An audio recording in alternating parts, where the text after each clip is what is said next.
नमस्कार विद्यार्थी मित्रांनो, माझं नाव सुहास भिसे. स्वागत आहे तुमचं सर्वांचं परदा करंट अफेअर्स मराठी या आपल्या मायबोली भाषेतील एज्युकेशनल यूट्यूब चॅनलमध्ये.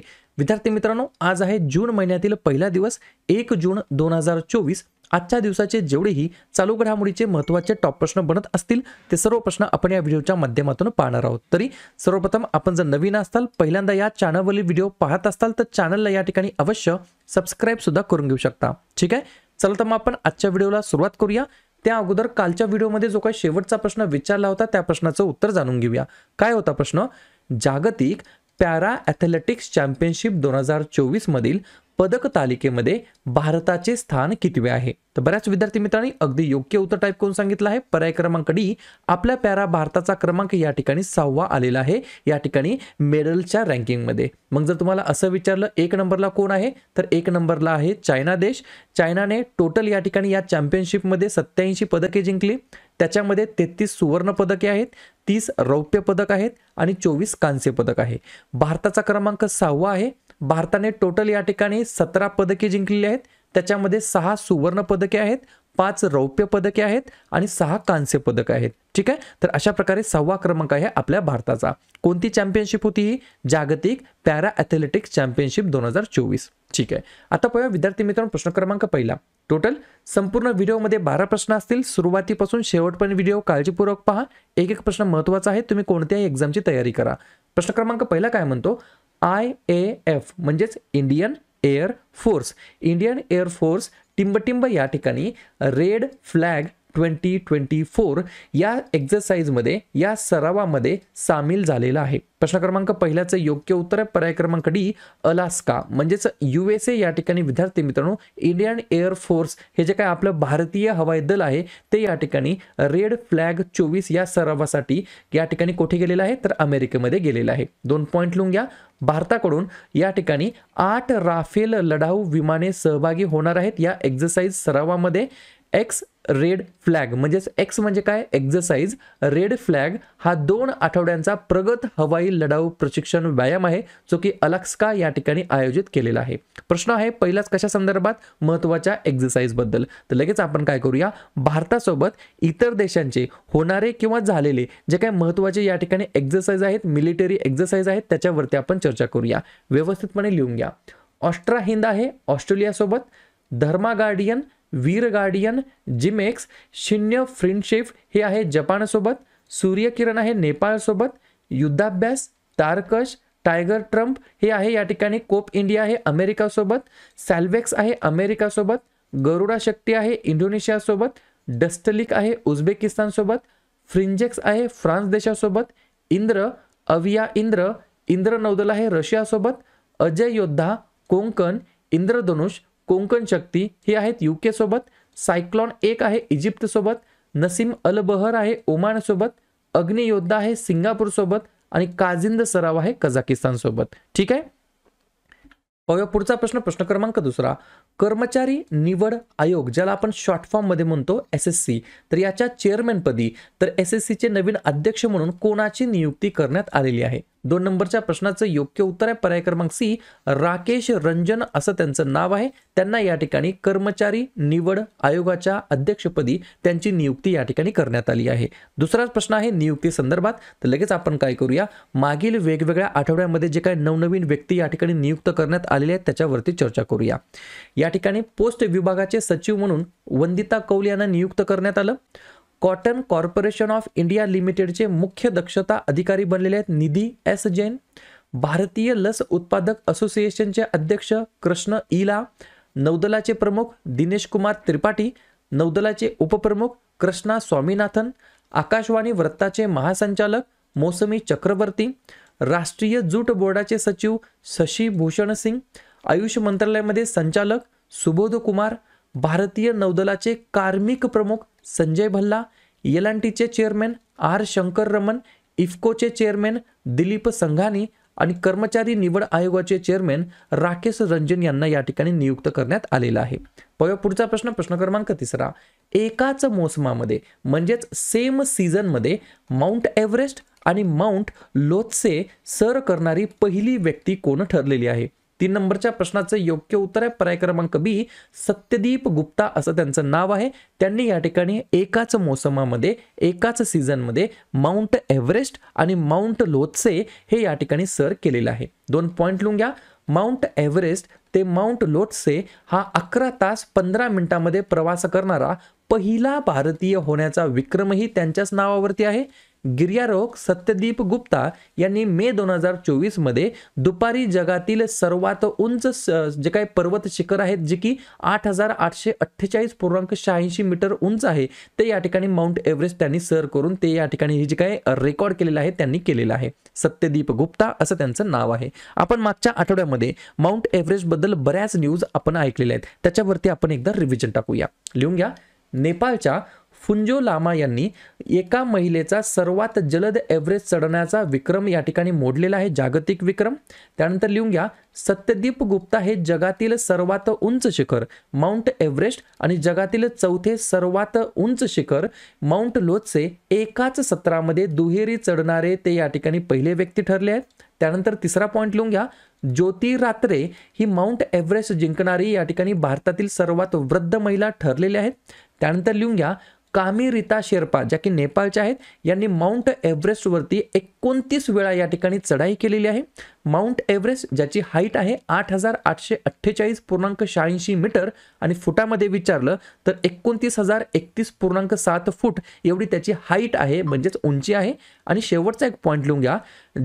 जंको ताबेई ही जपानी गिर्यारोहक होती, ती माउंट एव्हरेस्ट शिखरावर पोहोचणारी पहिली महिला या ठिकाणी गिर्यारोहक ठरलेली होती. या सर्व गोष्टी तुम्हाला व्यवस्थितपणे लक्षात ठेवायच्या आहेत. पुढचा प्रश्न क्रमांक 4 इम्पॉर्टंट प्रश्न आहे, स्टार मार्क करून ठेवू शकता. जागतिक दूध दिवस म्हणजेच वर्ल्ड मिल्क डे हा दरवर्षी आपण केव्हा साजरा करत असतो? 4थ्या नंबरच्या प्रश्नाचं योग्य उत्तर आहे पर्याय क्रमांक ए, आजच्याच दिवशी 1 जूनला दरवर्षी विद्यार्थी मित्रांनो आपण या ठिकाणी जागतिक दूध दिवस म्हणून साजरा करतो. एक पॉइंट लिहून घ्या. जागतिक दूध दिवस हा जागतिक अन्न म्हणून दुधाचे महत्त्व ओळखण्यासाठी संयुक्त राष्ट्रांच्या अन्न आणि कृषी संघटनेने स्थापन केलेला हा एक आंतरराष्ट्रीय दिवस आहे. तेव्हापासून आपण दरवर्षी 1 जूनला या ठिकाणी जागतिक दूध दिवस म्हणून आपण साजरा करतो. प्रश्न कशा संदर्भात आहे? महत्त्वाच्या दिवसाबद्दल. तर लगेच जून महिन्यातील जेवढेही महत्त्वाचे दिवस असतील त्याच्यावरती आपण एकदा रिव्हिजन टाकूया. लिहून घ्या. 1 जूनला असतो जागतिक दूध दिवस. 2 जूनला 2 दिवस असतात, आंतरराष्ट्रीय लैंगिक कामगार दिवस आणि तेलंगणा राज्य निर्मिती दिवस. 3 जून जागतिक सायकल दिवस. 5 जून जागतिक पर्यावरण दिवस. 7 जून जागतिक अन्न सुरक्षा दिवस. 8 जून जागतिक ब्रेन ट्यूमर दिवस आणि जागतिक महासागर दिवस. 12 जून जागतिक बालमजुरी विरुद्ध दिवस. 14 जून जागतिक रक्तदाता दिवस. 15 जून जागतिक पवन दिवस. 20 जून जागतिक निर्वासित दिवस. 21 जूनला 3 दिवस असतात, जागतिक संगीत दिवस, जागतिक जलविज्ञान दिवस आणि आंतरराष्ट्रीय योगा दिवस. 23 जून आंतरराष्ट्रीय ऑलिम्पिक दिवस आणि आंतरराष्ट्रीय विधवा दिवस. 26 जून अंमली पदार्थाचे सेवन आणि अवैध तस्करी विरुद्ध आंतरराष्ट्रीय दिवस आणि शेवटी 30 जूनला असतो जागतिक लघुग्रह दिवस. क्लिअर? पुढचा प्रश्न क्रमांक 5. कोणत्या स्पेस स्टार्टअपने अग्निबाण सॉर्टेड 01 यशस्वीरित्या लॉन्च केलेले आहे, प्रक्षेपण केलेले आहे? 5व्या नंबरच्या प्रश्नाचं योग्य उत्तर आहे पर्याय क्रमांक डी, अग्निकुल कॉस्मॉस या स्पेस स्टार्टअपने अग्निबाण SORTED सॉर्टेड 01 यशस्वीरित्या या ठिकाणी लॉन्च केलेला आहे. 2-3 पॉइंट लिहून घ्या. IIT Madras incubated space startup Agnikul कॉस्मॉसने सतीश धवन स्पेस सेंटर या ठिकाणच्या खासगी लॉन्च पॅडवरून अग्निबाण रॉकेटचे यशस्वीपणे प्रक्षेपण करून एक इतिहास या ठिकाणी रचलेला आहे. गेल्या काही महिन्यांमध्ये 4 वेळा अयशस्वी प्रयत्नानंतर ते आता या ठिकाणी यशस्वीपणे सुरू करण्यात आलेलं आहे. आणि अग्निलेट इंजिन हे जगातील पहिले सिंगल पीस 3D मुद्रित अर्ध क्रायोजेनिक रॉकेट इंजिन आहे. त्याच्यामुळे हा प्रश्न कदाचित विचारला जाऊ शकतो. पुढचा प्रश्न क्रमांक 6. 30 जुलैपर्यंत लोकपालचे सचिव म्हणून कोणाची नियुक्ती करण्यात आलेली आहे? 6व्या नंबरच्या प्रश्नाचं योग्य उत्तर आहे पर्याय क्रमांक सी, प्रदीप कुमार त्रिपाठी असं त्यांचं नाव आहे. त्यांना या ठिकाणी लोकपालचे सचिव म्हणून 30 जुलैपर्यंत त्यांची नियुक्ती करण्यात आलेली आहे. या नियुक्तीला मंत्रिमंडळाच्या नियुक्ती समितीने मान्यता दिलेली आहे. पुढचा प्रश्न क्रमांक 7 विचारला जाऊ शकतो. भारतातील पहिला शहरी रोपवे टिंबटिंबमधील, जो की ऑगस्ट 2024 पर्यंत संपूर्णपणे बांधून या ठिकाणी तयार होणार आहे. 7व्या नंबरच्या प्रश्नाचं योग्य उत्तर आहे पर्याय क्रमांक बी, वाराणसी हे या प्रश्नाचं योग्य उत्तर असणार आहे. तर वाराणसीमधील पर्वतमाला प्रकल्पाअंतर्गत भारतातील पहिला शहरी रोपवे या ठिकाणी ऑगस्ट 2024 पर्यंत या ठिकाणी कंप्लीट होण्याची शक्यता आहे. ही जी काही योजना आहे या ठिकाणी PPP मॉडेलच्या अंतर्गत होणार आहे. PPP मॉडेल म्हणजेच पब्लिक प्रायव्हेट पार्टनरशिप मोडवरती हाती घेण्यात आलेली आहे, जी अवघड डोंगराळ भागामध्ये पारंपरिक रस्त्यांच्या जागी पर्यावरणीय दृष्ट्या टिकाऊ पर्यायाला या ठिकाणी प्राधान्य देणार आहे. तर पर्याय क्रमांक बी, वाराणसी या ठिकाणी भारतातील पहिला शहरी रोपवे या ठिकाणी बांधून तयार होणार आहे. या ठिकाणी लगेच आपण काय करूया, मग भारतातील ज्या काही प्रथम घटना घडलेल्या आहेत त्याच्यावरती चर्चा करूया. या ठिकाणी जसं की भारतातील पहिली ड्रायव्हरलेस मेट्रो ट्रेन बेंगलोर या ठिकाणी, भारतातील पहिली LNG चालित बस सेवा केरळमध्ये, भारतातील नौदलाचे पहिले स्वतंत्र मुख्यालय नवी दिल्लीमध्ये, वेळ वितरण प्रणाली लागू करणारा पहिला देश भारत देश, भारतातील पहिले ऑइल पाम प्रोसेसिंग युनिट सुरू झालं अरुणाचल प्रदेशमध्ये, भारतातील पहिले आयुर्वेदिक रेस्टॉरंट सोमा रेस्टॉरंट दिल्लीमध्ये, भारतातील पहिली battery storage giga factory Jammu काश्मीरमध्ये, भारतातील पहिले संविधान उद्यान पुण्यामध्ये, भारताचे पहिले स्वदेशी बॉम्बर मानवरहित विमान ज्याचं नाव आहे FWD-200B या ठिकाणी विकसित करण्यात आलं बेंगलोरमध्ये, भारतातील पहिल्या खगोल पर्यटन मोहिमेचे नाव नक्षत्र सभा सुरू केलं उत्तराखंडने, आणि जगातील पहिले 100% बायोडिग्रेडेबल पेन विकसित झालं आपल्या प्यारा भारतामध्ये. पुढचा प्रश्न क्रमांक 8वा, TCS आणि टिंबटिंब यांनी भारतातील पहिले सेमीकंडक्टर चिप इमेजिंग टूल तयार करण्यासाठी सहकार्य केलेले आहे. 8व्या नंबरच्या प्रश्नाचं योग्य उत्तर आहे पर्याय क्रमांक ए, IIT बॉम्बे हे या प्रश्नाचं योग्य उत्तर असणार आहे. तर TCS आणि IIT बॉम्बे दोघांनी मिळून काय केलेलं आहे, भारतातील पहिले सेमीकंडक्टर चिप इमेजिंग टूल तयार करण्यासाठी सहकार्य केलेलं आहे. हे जे काही टूल आहे याचा वापर कशासाठी होणार आहे, तर या टूलने चिप निकामी होण्याची शक्यता कमी होणार आहे आणि इलेक्ट्रॉनिक उपकरणांची जी काही कार्यक्षमता असते, इफिशियन्सी असते, ती सुधारण्यामध्ये मदत होणार आहे. तर पर्याय क्रमांक ए, IIT बॉम्बे हे या प्रश्नाचं योग्य उत्तर असणार आहे. पुढचा प्रश्न क्रमांक 9वा, खालीलपैकी कोणी प्रवाह पोर्टल सुरू केलेला आहे. 9व्या नंबरच्या प्रश्नाचं योग्य उत्तर आहे पर्याय क्रमांक डी, RBI म्हणजेच रिझर्व्ह बँक ऑफ इंडियाने या ठिकाणी प्रवाह PRAVAH प्रवाह नावाचं पोर्टल सुरू केलेलं आहे. 100% तुम्हाला प्रवाह याचा फुल फॉर्म विचारला जाऊ शकतो. लिहून घ्या, P for platform, R for regulatory application validation and authorisation. परत एकदा मी फुल फॉर्म वाचून दाखवतो. PRAVAH प्रवाह हे जे काही ॲप्लिकेशन आहे याचं फुल फॉर्म आहे platform for regulatory application validation and authorisation. एक पॉईंट लिहून घ्या, किरकोळ गुंतवणूकदारांसाठी म्हणजे जे काही रिटेल लोक आहेत त्यांच्यासाठी सरकारी सिक्युरिटीज आणि फिनटेक कंपनी आहे भांडारांमध्ये खरेदी आणि विक्री करण्यासाठी हे एक मोबाईल ॲप्लिकेशन आहे ज्यांनी सुरू केलेलं आहे RBIने. मला फक्त कमेंट करून सांगा मग RBIची स्थापना केव्हा झाली, RBIचं मुख्यालय कोठे आहे आणि RBIचे वर्तमानमधील कितवे गव्हर्नर आहे, त्यांचं नाव काय आहे. तोपर्यंत पाहूया पुढचा प्रश्न क्रमांक 10वा, केंद्रीय सार्वजनिक क्षेत्रातील उपक्रमांसाठी पहिली आउटलुक प्लॅनेट सस्टेनेबिलिटी समिट व पुरस्कार 2024 कोठे आयोजित करण्यात आलेले होते. 10व्या नंबरच्या प्रश्नाचं योग्य उत्तर आहे पर्याय क्रमांक सी, गोवा हे या प्रश्नाचं योग्य उत्तर असणार आहे, ज्या ठिकाणी सार्वजनिक क्षेत्रातील उपक्रमांसाठी केंद्रीय पहिली आउटलुक प्लॅनेट सस्टेनेबिलिटी समिट आयोजित करण्यात आलं होतं. गोव्याबद्दल सांगायचं म्हटलं तर स्थापना झाली 30 मे 1987 ला.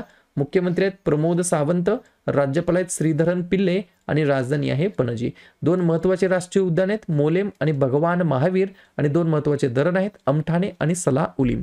पुढचा प्रश्न क्रमांक 11वा, 25 जून 2024 पासून कोणती बँक 100 रुपयापर्यंतच्या UPI जे काही संक्रमण असतात, UPI ट्रान्झॅक्शन असतात त्याच्यासाठी SMS अलर्ट पाठवणे बंद करणार आहे. खूप चांगली गोष्ट आहे. पर्याय क्रमांक या ठिकाणी बी, HDFC बँक हे या प्रश्नाचं योग्य उत्तर असणार आहे. या ठिकाणी HDFC बँकेबद्दल सांगायचं म्हटलं तर लिहून घ्या, स्थापना झाली ऑगस्ट 1994 ला.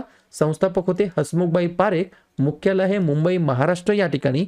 MD आणि CEO आहेत शशीधर जगदीशन, अध्यक्ष आहेत अतनु चक्रवर्ती आणि HDFC बँकेची टॅगलाईन आहे we understand your world. Comment करून सांगा UPI याचा फुल फॉर्म काय आहे. अशा प्रकारे शेवटचा प्रश्न क्रमांक 12वा, एप्रिल 2024 या महिन्यासाठी प्लेयर ऑफ द मंथ हा जो काही पुरस्कार आहे तो कोणाला मिळालेला आहे. तर 12व्या नंबरच्या प्रश्नाचं योग्य उत्तर आहे पर्याय क्रमांक सी, वरील दोन्ही हे या प्रश्नाचं योग्य उत्तर असणार आहे. पर्याय क्रमांक ए, मोहम्मद वसीम जे की UAE चे कर्णधार आहेत, त्यांना या ठिकाणी पुरुषांच्या कॅटेगरीमधील एप्रिल 2024 महिन्यासाठी प्लेयर ऑफ द मंथ पुरस्कार मिळालेला आहे. आणि पर्याय क्रमांक बी, हेली मॅथ्यूज ज्या की वेस्ट इंडिजचे आहेत, त्यांना या ठिकाणी एप्रिल 2024 महिन्यासाठी महिला कॅटेगरीमधील प्लेयर ऑफ द मंथ पुरस्काराने सन्मानित करण्यात आला आहे. क्लिअर? तर अशा प्रकारे विद्यार्थी मित्रांनो हे होतात 12 प्रश्न. उपक्रम कंटेंट हा जो काही प्रयत्न आम्ही सुरू केलाय मराठी भाषेमध्ये हा कसा वाटतो नक्कीच कमेंट करत चला. आणि या ठिकाणी तुमच्यासाठीचा आजचा खास प्रश्न, कोणत्या भारतीयाने अलीकडेच शारजा चॅलेंजर्स बुद्धिबळ स्पर्धा जिंकलेली आहे? ज्योती रात्रे, अनामिका पांडे, दिव्या देशमुख की सत्यजित गुप्ता? तर ज्या पण विद्यार्थ्यांनी या प्रश्नाचं योग्य उत्तर येत असेल त्या प्रश्नाचं उत्तर तुम्ही कमेंट बॉक्समध्ये बिंदासपणे टाईप करण्याचा प्रयत्न करा. या प्रश्नाचं उत्तर चुकू द्या, बरोबर येऊ द्या, काहीच हरकत नाही, परंतु ट्राय करणं, प्रयत्न करणं हे सर्वात जास्त महत्त्वाचं आहे. आणि दुसऱ्या दिवशी येऊन आपण दिलेल्या प्रश्नाचं उत्तर हे बरोबर आलं की चुकलं हे दुसऱ्या दिवशी येऊन चेक करणं, तपासणं हे देखील तितकंच जास्ती महत्त्वाचं सुद्धा असणार आहे.